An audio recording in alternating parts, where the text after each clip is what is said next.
Hello student, अगर आप भी कक्षा 9वीं में पढ़ते हैं और इस बार के होने वाले सेकेंड टर्मिनल एग्जामिनेशन में एग्ज़ाम देने वाले हैं जो कि 28 नवंबर को आप सबको होने वाला है। जो एग्ज़ाम होगा आप सबका विज्ञान का यानी साइंस का एग्ज़ाम होगा, जिसका विषय कोड 112 है। और इसका जो एग्ज़ाम का समय दिया जाएगा आप सबको, वो दिया जाएगा 1 घंटा 30 मिनट का, जिसका फुल मार्क्स होगा 50 नंबर का। तो बिना कोई देरी किए हुए हम लोग चलते हैं अपने प्रश्न की तरफ। तो हमारा पहला नंबर प्रश्न हमारा क्या कह रहा है? तो हमारा पहला नंबर प्रश्न है जो कि कह रहा है, कमानेदार घड़ी में संचित ऊर्जा है। कमानेदार घड़ी में संचित ऊर्जा है तो क्या हो जाएगा? स्थितिज ऊर्जा, यानी ऑप्शन नंबर ए बिल्कुल करेक्ट हो जाएगा। चलिए अगले नंबर प्रश्न की ओर चलते हैं। अगला नंबर प्रश्न है जो कि कह रहा है, गुरुत्वाकर्षण नियतांक का ऐसा मात्रक है। गुरुत्वाकर्षण नियतांक का ऐसा मात्रक है तो क्या हो जाएगा? न्यूटन मीटर स्क्वायर पर केजी स्क्वायर, यानी ऑप्शन नंबर डी बिल्कुल करेक्ट हो जाएगा। चलिए अगले नंबर प्रश्न की ओर चलते हैं। अगला नंबर प्रश्न है जो कि 3 नंबर प्रश्न है, जो कि हमारा कह रहा है कि दाब बल तथा क्षेत्रफल में क्या संबंध है। तो क्या संबंध है? तो हमारा संबंध जो हो जाएगा, दाब बराबर बल बटा क्षेत्रफल हो जाएगा, यानी पी बराबर F/A हो जाएगा। चलिए अगले नंबर प्रश्न की ओर चलते हैं। तो अगला नंबर प्रश्न हमारा क्या कर रहा है? कह रहा है कि दो कणों के बीच गुरुत्वाकर्षण बल, उनके बीच की दूरी का क्या होगा। तो क्या होगा? तो इसका हो जाएगा वर्ग के व्युत्क्रमानुपाती होगा, यानी ऑप्शन नंबर सी बिल्कुल करेक्ट हो जाएगा। चलिए अगले नंबर प्रश्न की ओर चलते हैं। अगला नंबर प्रश्न हमारा क्या कर रहा है? कह रहा है कि यदि पृथ्वी पर किसी वस्तु का द्रव्यमान, तो चंद्रमा का द्रव्यमान कितना होगा? तो कितना होगा? जो 1 kg हो जाएगा, यानी ऑप्शन नंबर बी बिल्कुल करेक्ट हो जाएगा। चलिए अगले नंबर प्रश्न की ओर चलते हैं। अगला नंबर प्रश्न है जो कि क्या कर रहा है, गति की किस नियम से बल की माप की जाती है। तो किस नियम से माप की जाती है बल की? तो वो हो जाएगा द्वितीय, यानी ऑप्शन नंबर बी बिल्कुल करेक्ट हो जाएगा। चलिए अगले नंबर प्रश्न की ओर चलते हैं। अगले नंबर प्रश्न क्या कर रहा है, कैपिटल जी तथा स्मॉल जी में क्या संबंध है। कैपिटल जी और स्मॉल जी में क्या संबंध है? तो ये हमारा हो जाएगा ऑप्शन नंबर सी, जो छोटी जी बराबर हो जाए बड़ी G M by R square हो जाएगा, यानी ऑप्शन नंबर सी बिल्कुल करेक्ट हो जाएगा। चलिए अगले नंबर प्रश्न की ओर चलते हैं। अगला नंबर प्रश्न क्या कर रहा है, किसी वस्तु का भार निम्न में से कहाँ अधिक होगा। तो कहाँ अधिक होगा? जो इसका हो जाएगा ध्रुव पर, यानी पोल पर होगा। जो किसी वस्तु का भार भार होगा बहुत अधिक होगा। चलिए अगले नंबर प्रश्न की ओर चलते हैं। जो हमारा 9वां नंबर प्रश्न है, वो कह रहा है कि समवेग संरक्षण के सिद्धांत का उचित उदाहरण है। तो क्या हो जाएगा इसका? रॉकेट प्रणोदन और सिक्का कार्ड का उपयोग, और ये दोनों ही हो जाएगा जो हमारा समवेग संरक्षण का सिद्धांत का उदाहरण हो जाएगा। ऑप्शन नंबर सी हमारा जो हो जाएगा बिल्कुल करेक्ट ऑप्शन हो जाएगा। चलिए अगले नंबर प्रश्न की ओर चलते हैं। अगला नंबर प्रश्न हो जाएगा जो कह रहा है, घनत्व का सीजीएस मात्रक क्या है। घनत्व का सीजीएस मात्रक क्या है? तो ये हो जाएगा ग्राम पर centimetre cube, option number D बिल्कुल सही हो जाएगा। चलिए अगले नंबर प्रश्न की ओर चलते हैं। अगला नंबर प्रश्न हमारा क्या कर रहा है, सोडियम का परमाणु द्रव्यमान 23 है और 46 ग्राम सोडियम में मोलों की संख्या कितनी होगी। तो कितनी हो जाएगी? 2 हो जाएगी, यानी ऑप्शन नंबर सी बिल्कुल करेक्ट हो जाएगी।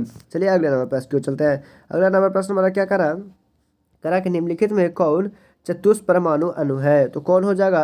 तो ये हो जाएगा हमारा SO3, यानी ऑप्शन नंबर डी बिल्कुल सही हो जाएगा। चलिए अगले नंबर प्रश्न की चलते हैं। अगला नंबर प्रश्न हमारा क्या कर रहा है, 13 नंबर प्रश्न है जो कि कह रहा है कि जल का परमाणिक द्रव्यमान होता है। तो क्या होता है? तो ये हो जाएगा हमारा 18 AMU हो जाएगा। तो कैसे हो जाएगा ये 18 AMU? तो इसके बताइए, देखिए हम बताते हैं आप सबको। क्योंकि देखिए H2O होता है, तो 2 को हाइड्रोजन और ऑक्सीजन का कितना होता है? तो 16, तो 16 + 2 कितना हो जाएगा? 18, यानी 18 AMU हो जाएगा। चलिए अगले नंबर प्रश्न की ओर चलते हैं। अगला नंबर प्रश्न हमारा क्या कर रहा है, कह रहा है कि अमोनिया NH3 में नाइट्रोजन की संयोजकता है तो कितना हो जाएगा? ये हो जाएगा हमारा 3 हो जाएगा। चलिए अगले नंबर प्रश्न की ओर चलते हैं। अगला नंबर प्रश्न हमारा क्या कर रहा है, कह रहा है कि कैल्शियम कार्बोनेट की रासायनिक सूत्र क्या है। तो क्या हो जाएगा? CaCO3, यानी ऑप्शन नंबर ए बिल्कुल करेक्ट हो जाएगा। चलिए अगला नंबर प्रश्न की ओर चलते हैं। अगला नंबर प्रश्न हमारा क्या कर रहा है, कह रहा है कि निम्न में से कौन निष्क्रिय गैस है। निम्न में से कौन निष्क्रिय गैस है? तो कौन हो जाएगा? आर्गन हो जाएगा। बच्चों आप सब चैनल को सब्सक्राइब कर दीजिए जल्दी, आप सबको पूरा वायरल प्रश्न है ये सब। चैनल को जल्दी सब्सक्राइब कर दीजिए और वीडियो को लाइक कर दीजिएगा। और आने वाले जितना ही इस एग्ज़ाम का होगा वो सबसे पहले हमारे चैनल पे आप सबको क्वेश्चन प्रोवाइड कर दिया जाएगा विथ आंसर के साथ। चलिए अगले नंबर प्रश्न क्यों चलता है। अगला नंबर प्रश्न हमारा क्या कर रहा है, कह रहा है कि के कक्षा में अधिकतम इलेक्ट्रॉन होते हैं। के कक्षा में अधिकतम इलेक्ट्रॉन होते हैं तो कितने होते हैं? 2 होते हैं, यानी ऑप्शन नंबर ए बिल्कुल करेक्ट हो जाएगा। चलिए अगले नंबर प्रश्न क्यों चलता है। अगला नंबर प्रश्न हमारा क्या करा कि न्यूट्रॉन का आविष्कार किसने किया। तो न्यूट्रॉन का आविष्कार किसने किया? चैडविक ने किया, यानी ऑप्शन नंबर ए बिल्कुल करेक्ट हो जाएगा। चलिए अगले नंबर प्रश्न की ओर चलते हैं। अगला नंबर प्रश्न हमारा क्या कह रहा है कि इलेक्ट्रॉन का संकेत है। इलेक्ट्रॉन का संकेत क्या हो जाता है, वो हमारा होता है छोटी ई, यानी ऑप्शन नंबर ए बिल्कुल करेक्ट हो जाएगा। चलिए अगले नंबर प्रश्न की ओर चलते हैं। अगला नंबर प्रश्न हमारा है वो 20 नंबर प्रश्न है। वो कह रहा है कि रदरफोर्ड का अल्फा कण प्रकीर्णन प्रयोग किस खोज के लिए उत्तरदायी था, तो किसके खोज के लिए था, तो वो था परमाणु केंद्रक के लिए, यानी ऑप्शन नंबर ए बिल्कुल करेक्ट हो जाएगा। चलिए अगले नंबर प्रश्न की ओर चलते हैं। अगला नंबर प्रश्न है वो कह रहा है कि एड्स का कारक है। एड्स का कारक है तो क्या हो जाएगा, HIV हो जाएगा, यानी ऑप्शन नंबर बी बिल्कुल करेक्ट हो जाएगा। चलिए अगला नंबर प्रश्न की ओर चलते हैं। अगला नंबर प्रश्न है वो कह रहा है कि निम्न में कौन एक कोशिकीय है। निम्न में से कौन एक कोशिकीय है, तो कौन हो जाएगा एक कोशिकीय, वो हमारा अमीबा हो जाएगा, यानी ऑप्शन नंबर ए बिल्कुल करेक्ट हो जाएगा।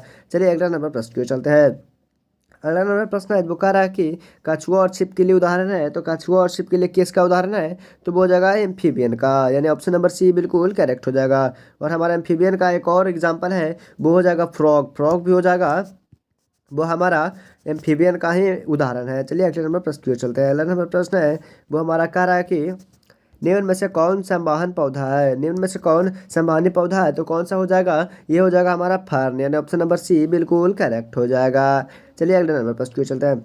अगला नंबर प्रश्न है वो 25 नंबर प्रश्न है। वो क्या कह रहा है, नेफ्रिडिया निम्न में से किसका उत्सर्जी अंग है। नेफ्रिडिया निम्न में से किसका उत्सर्जी अंग है, तो किसका हो जाएगा, ये हो जाएगा एनेलिडा का, यानी फाइलम एनेलिडा का वो उदाहरण हो जाएगा, यानी ऑप्शन नंबर बी बिल्कुल करेक्ट हो जाएगा। चलिए अगले नंबर क्वेश्चन की ओर चलते हैं। अगला नंबर क्वेश्चन है जो हमारा कह रहा है कि निम्नलिखित में से कौन सा शीतकर्णीय प्राण है, तो कौन हो जाएगा, ये हो जाएगा हमारा चूहा, यानी ऑप्शन नंबर बी बिल्कुल सही हो जाएगा। चलिए अगले नंबर प्रश्न की ओर चलते हैं। 27 नंबर प्रश्न है वो क्या कह रहा है, एक व्यक्ति स्वस्थ तब कहलाता है जबकि वो किस चीज़ से मुक्त होता है, तो कोई भी व्यक्ति जब बीमारी से मुक्त होगा तभी ना वो स्वस्थ कहलाएगा, तो इसके लिए यह हो जाएगा ऑप्शन नंबर बी हो जाएगा जो करेक्ट हो जाएगा, यानी रोग से वो मुक्त होगा तब वो आदमी स्वस्थ कहलाएगा। चलिए अगले नंबर प्रश्न की ओर चलते हैं। अगला नंबर प्रश्न है जो हमारा कह रहा है कि चेचक की टीका की खोज किसने की, तो किसने की थी, एडवर्ड जेनर ने, यानी ऑप्शन नंबर ए बिल्कुल करेक्ट हो जाएगा। चलिए अगले नंबर प्रश्न की ओर चलते हैं। 29 नंबर है जो हमारा प्रश्न कर रहा है कि पोलियो का रोगाणु निम्न में से कौन है, तो कौन हो जाएगा, 29 का हो जाएगा जो हमारा हो जाएगा पोलियो वायरस, यानी पोलियो रोग जो होता है वो पोलियो वायरस के कारण होता है। चलिए अगले नंबर प्रश्न की ओर चलते हैं। अगला नंबर प्रश्न है वो हमारा क्या कह रहा है कि निम्न में से कौन सा एबीज वर्ग का उदाहरण है, तो क्या हो जाएगा, ये जो हमारा सभी पक्षी है वो एबीज वर्ग का उदाहरण है।